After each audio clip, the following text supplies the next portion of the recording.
again, I played baseball, not at any level higher than high school, but I remember, and this was in suburban DC, playing for the Silver Spring Boys Club baseball team. I was pitching one day, and there was runners on, or at least runner on third, and the kid on the other team bunted, and I ran up to field the ball and threw it to first for the out when the coach thought I should have thrown it home to get the runner coming from third. And the coach picked up a batting helmet over by our bench and threw it on the ground and cracked the helmet. And he suspended himself from the next game. And I was probably 12 years old. And the lesson of like how we're going to conduct ourselves on this team and how you react when things don't go your way.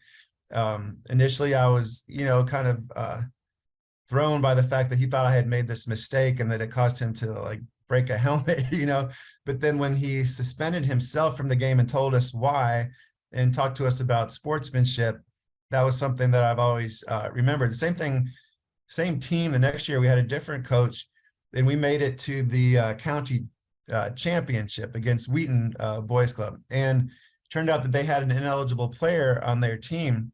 And so the league said we won the championship because of that. But our coach said, no, we're going to play the game, and just without that player. And so instead of taking the easy way out and being handed the championship, we actually played the game and won it, and so I've always remembered that also about sort of the difference between like the literal letter of the law and like what we were in this for in the first place was to play the game. And then a negative coaching lesson, but I think sometimes you see things that you wouldn't want to do, to learn how you do want to behave. Was when I was in high school, I was playing shortstop. This was in Texas. And I admit, like, my arm wasn't strong enough to be like a class 5A shortstop in Texas, right? And so I got moved to second base in practice, but the coach didn't move me over there. He had like a volunteer assistant say, no, you're not shortstop anymore. Come over and practice at second.